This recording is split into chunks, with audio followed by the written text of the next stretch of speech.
Hi, it's Jeff. And Denise from Mousesteps.com. And this is episode number 225. 225. Of Mousesteps Weekly. Sponsored by MEI Travel and Mouse Fan Travel. They are our official travel agency. Check out their website for current offers. They can book offers including up to 25% off ballrooms at Walt Disney World, as well as free dining packages this fall for Walt Disney World. Sign up for their E-Specials newsletter to keep track of all the latest deals. And cruises, lots and lots of cruises, not just Disney. Yeah. They're on Royal Caribbean right now, some of them. Also, the allears.net weekly newsletter. This week, Disney historian Jim Korkis talks about the history of Osprey Ridge Golf Course, which now is Four Seasons Tranquillo Golf Club.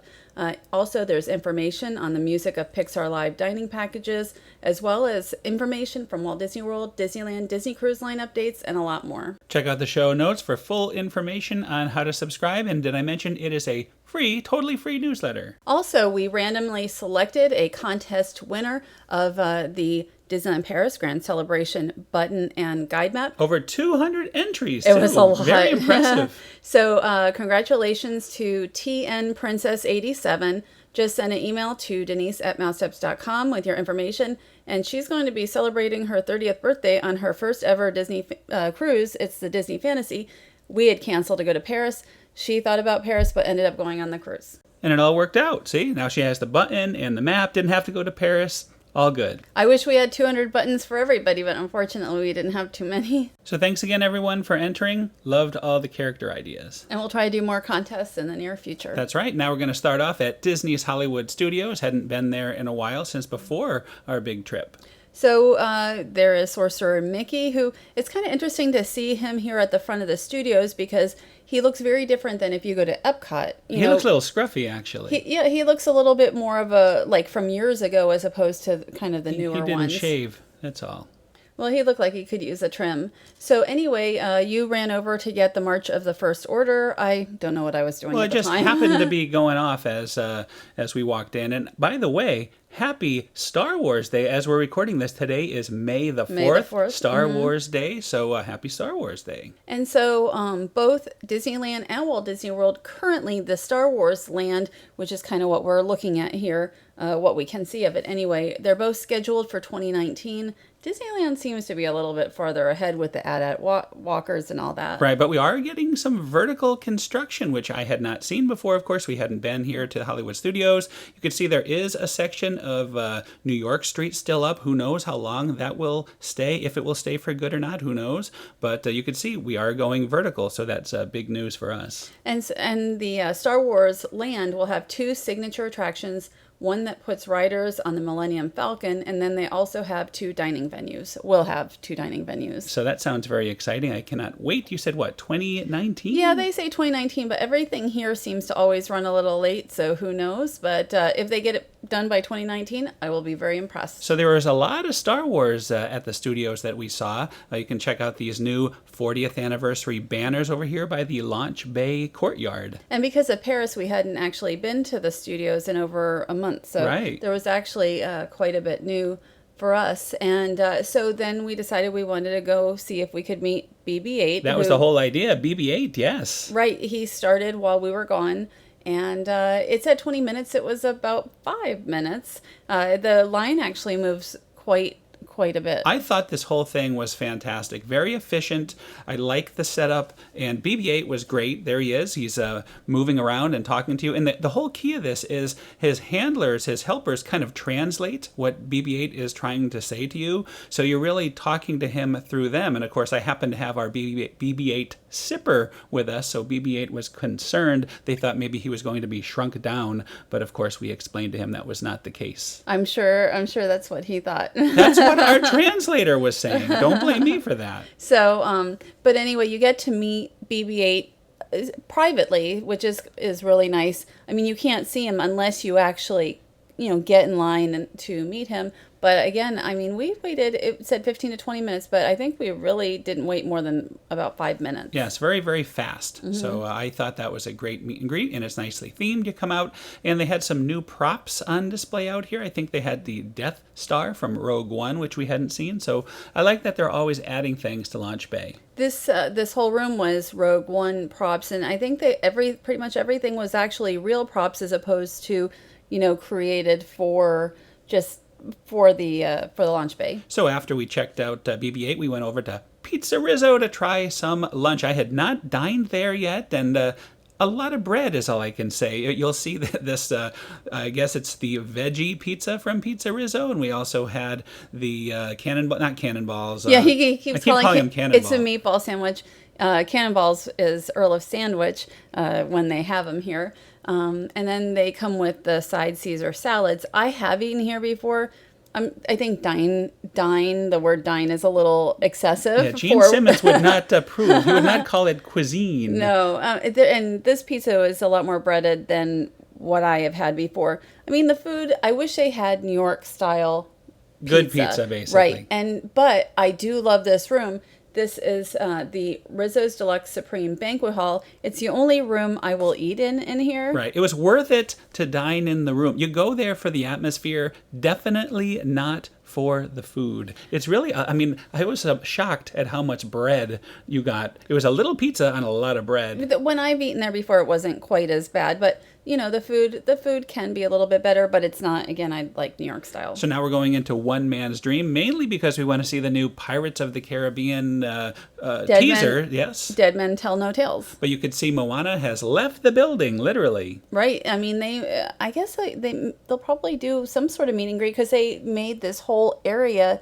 They removed a lot of stuff for that area. Yeah, who knows? There's rumors that maybe Guardians of the Galaxy characters will be there. Perhaps Captain Jack will come back. Who knows? I mean, I have no idea. Mickey Mouse. I don't know. Anyway, we went to see the preview. It was funny, but it was kind of hard to tell for me whether it will be a good movie or not. And they also had some props from the film, actual props, and they were out in the area before. Here is the Captain Salazar outfit here. So I really like that they have also the real props from the film, which is something you'd expect more in California than here. Right, and the film opens on May 26th, I believe. And I did like the preview. I thought it was nice action and air condition. Air condition is always good. Sitting down in the air condition will make up for anything. That does help. And right now we're looking at some equipment that is sitting on a big pile in the Toy Story Land location. Eventually there'll be a Toy Story Land here. Giant piles of dirt. That's what we like. So no opening date given, and it will include the Slinky Dog Dash, family coaster, and alien swirling saucers. So we also stopped into the Great Movie Ride, and here is the Raiders of the Lost Ark, the actual Ark prop. From 1981, and it was loaned from the Lucas Museum of Narrative Art, which I have not heard of. But I guess it's in Los Angeles. And this has probably been there for a while, but I have not seen it before, so I thought it would be interesting. Also, Disney Hollywood Studios, MGM Studios, just had an anniversary. 28 years. 28 years. And we had a great time, actually. So you could still have a really great day at Disney's Hollywood Studios. Even with all the construction, all the stuff going on, we had a lot of fun. I thought so. And I do write book reviews on Mousesteps. And I wrote one about this book, the Walt Disney Film Archives, the animated movies, 1921 to 1968. We actually purchased this one, and I just wanted to recommend it because I don't come on here like ever to recommend books. This is a 14-pound monster. What's a $200 book? It was a list price of $200. It is now, we paid about $65. It's kind of bumped between $62 and $75 this week. But we really recommend it. It covers Walt's animation journey, including Laughograms, the Alice comedy, Snow White and the Seven Dwarfs, and almost everything in that time period. So there's the studio lot there. It really is a tremendous book. The only reason I even looked at it is I saw it kind of come up in my Amazon. Well, it was such a discount, and the more I looked at it, the more I said I really should get this. It was fantastic. I will spend hours going through this thing. The only thing I should tell you is you need a special table. It is so big. It is incredibly huge. It's huge and heavy. You have to make a special accommodations to read this thing. You do not read it on your lap, I'll tell you that. That's what I thought. So anyway, it's a book we recommend.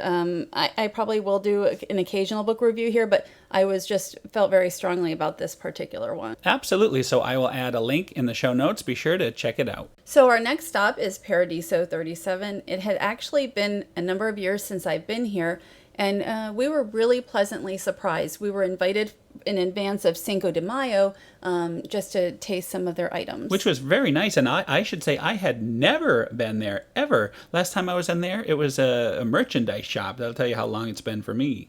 Now, it doesn't look as busy now because we got there a little bit early. But this place was really hopping by the time we left in the evening. Paradiso 37 features a cuisine inspired from 37 countries of North, Central, and South America. And you can see they actually have 2 bars. They have this one here and then one in the back. And in case we didn't mention it before, this is in Disney Springs, right next to Jock Lindsay. So very easy to find. In the landing area. So everything we tried was on the main menu, including this freshly made guacamole and chips. That guac, another one of my favorite things of the whole tasting. It was really good guac. And then also the salsa is house made as well, which is nice. I was just going to mention also everything we tried on the regular menu. They do have red snapper on Cinco de Mayo, plus a live mariachi band. And all these pictures or video clips I'm showing, these are actual size of the actual items that you would get. Right. We had more like tasting portions and sharing portions. And we also had a margarita with sangria. Mine was almost all margarita, so I'm not sure what that tasted like as much. Mine was good. It was just less sangria. This was really good. This is one of my favorite items, the loaded nachos. Right. This is a Paradiso 37 nachos, which includes chili con carne, and I really enjoyed that. Crazy corn. I took the cheese off. This is fire roasted corn on the cob and Paradiso 37 cheese. And you had it with the cheese. I had it without the cheese. It works good. You know, it works good either way. I had both, and I really liked it. I did not get a chance to try this. We had so much stuff. Well, we were supposed to have a small amount of tasting items, but they brought like double or triple the amount of items they were going to bring. Now, these are that was chicken and beef quesadillas, but then the fish tacos came. Tacos were the most popular Yes. item at all of Paradiso 37. And that wouldn't have been what I expected, but that often is the case when we go to restaurants to try things. I did have the cheese quesadillas, which were really good, and the ribs were excellent. South Carolina style barbecue ribs, and I don't eat ribs. That's the one good thing is Jeff will eat anything, and I'm a little more pickier. Almost anything. This was my favorite. This was everybody's favorite. This was the skirt steak, and when we go back, that will be what we get. Absolutely, we'll probably split that. 10-ounce Argentinian skirt steak with chimichurri. And that, skirt steak is a tougher meat, and it was a little bit more tender and just very good, not over seasoned. And I would definitely recommend that. Oh, and sadly, we had no room left to taste this burger, but it did look like it was a very good size burger. I'm sure it was good. I enjoyed the fries. Everything I tried, I was not expecting to enjoy the restaurant nearly as much as I did. I thought I would like it, but, like now it will be on our new Disney Springs rotation. And desserts. Let's not forget about desserts. Well, we were told we would have the churros with caramel and chocolate dipping sauces, and we did try that. But they also brought out the Paradiso chocolate stack, which is a gluten-free item, pineapple upside-down cake, the tres leches cake, and I think something else. All were great. I like the pineapple upside down cake, but everything was really good. And look at this, a beautiful sunset. So what a great time. I can't wait to get back and, sit down, relax, and try it again. Yeah, I mean, if you haven't been there in a while, definitely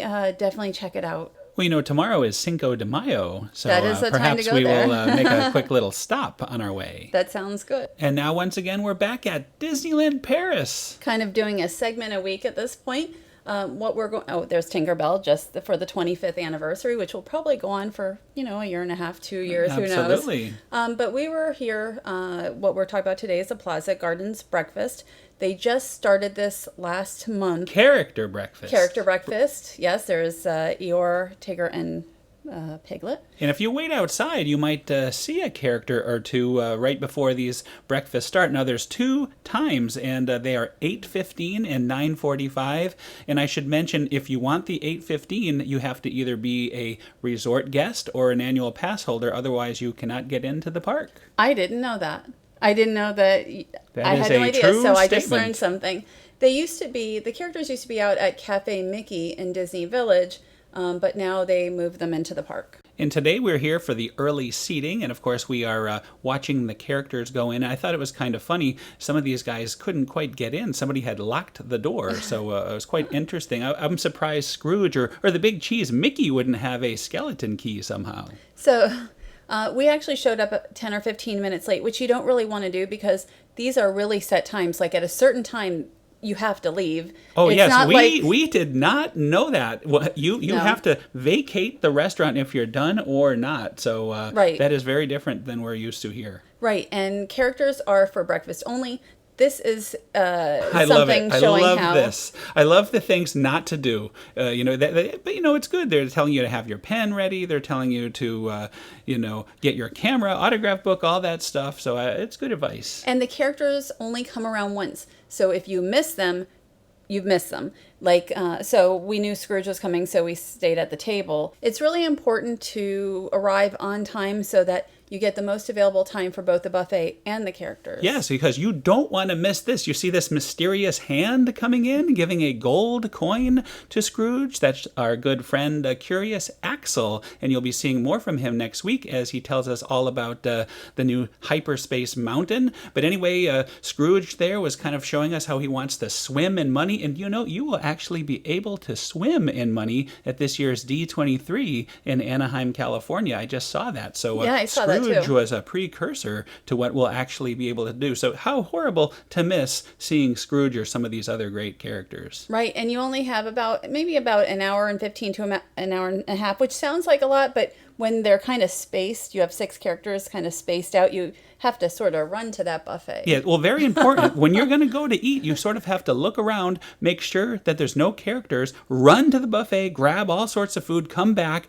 and look around again, make sure there's no one coming, and go get your coffee. You have to be very careful. Oh, look at this. If you want to see the characters. Daisy seems to like Mr. Axel's beard there. Very suspicious Daisy Duck. And we were kind of at the end of the line here as far as the characters go. If you're in this room that we were in, they're on their way out, so you really have to be there. This was really funny. So Scrooge walks by Mickey, and I said, "You better watch out for your money." So Mickey checks his pockets. I thought that was very good. So and the character, I should say, the characters were great. Mm-hmm. We were very fortunate. We got to meet all 6, but there were people in there that did not meet all 6, just depending on where they were. If they happened to be up at the buffet when the characters came by, again, you really have to use there. Good planning. Right. If you really want to see them all. Very different than character meals in the United States. Well, here. yeah, like when you go to the prime time, what is it called? The prime time at Hollywood Studios? Like Minnie's Prime time dine. You could sit there for hours and have the characters go by 2, 3. We have done that, actually. I don't want to say hours, but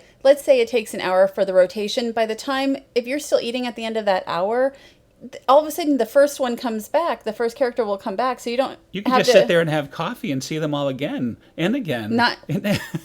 I wouldn't do that, but I'm just saying that there isn't like a time limit like there is here. Look at I have never seen such a happy, jovial Eeyore. Eeyore must have been fed very well this morning. Yeah, well, we met Eeyore and Tigger outside of the Plaza restaurant. I don't know if it was on this with day, the bouncy yes. Tigger, yes. So again, very, very good character interactions. I have to say, I'm glad we went. It was worth it. I just wish we had known so we could have planned a little better about the whole time limit thing. Right. I don't know. I don't know if I would do this one in particular again. I like inventions as far as a character meal, but the characters were really, really a lot of fun here. Right. And I don't know if we made it clear. They clear the restaurant. Everybody has to leave. They clean it, and then they start over again. And now I'm on our way to show some of the food. We haven't showed the food yet, so I wanted to give a little break between Paradiso and the breakfast food here, build up an appetite. So I will say that the breakfast was not that much more. It wasn't really that many more items than our hotel breakfast at the DLP, which was in Val d'Europe area. I mean, you have cereals and you have yogurts, and there are probably eggs and bacon and breads and croissants and cheeses and such. So it was actually kind of similar to what we had. We didn't have Beans no baked and all beans. this, There but was I no don't need baked beans for breakfast anyway. And really, the included breakfast at our hotel was just fine for me. I was really there just for the characters and the good company of our friends. That was the main reason we went. And they have hard-boiled eggs. That's a really big thing, I guess, in Europe, because our hotel had that as well, and meats and such. So it's kind of interesting to look. The one main thing I think that they didn't have at the hotel was the pancakes. And maybe a few other items. Well, it's funny you mentioned the hard-boiled egg. I had never seen anything like this little device. See, they have this little timer, so you can put your egg in this device here and boil it to whatever specifications you want. So that is pretty cool. I've not seen that at a buffet before. And I don't eat hard-boiled eggs, so I don't really know that much about them. It was just interesting that we saw them so often. Anyway, I'm glad we went. Not quite as good as Inventions, but still, I did have a good time. And it's, if you like Disney characters, it can be worth it. It costs about 35 euros. We got 15% off with the annual pass that we had, so about 30 euros, which wasn't much over $30. Anyway, that's another show. That is another show, thanks to our sponsors, MEI Travel and Mousefan Travel. As well as allears.net, weekly newsletter. Check both of those out. They are our official sponsors. So we had mentioned before, next week we're going to have special coverage from our good friend Axel in Paris, all about the new Space Mountain. He's going to tell us what he thinks about the new Hyperspace Mountain ride, so we're very much looking forward to that. We'll have plenty of stuff around here at Walt Disney World as well. And we are heading to the Polite Pig tomorrow. We were invited to an event for that. So we're really looking forward. We have not yet been. That is new to Disney Springs. Can't wait. Anything else that happens, we'll be sure to cover that too. Anyway, thanks again for listening. Have a great week, and we'll see you all next week. Have a great week.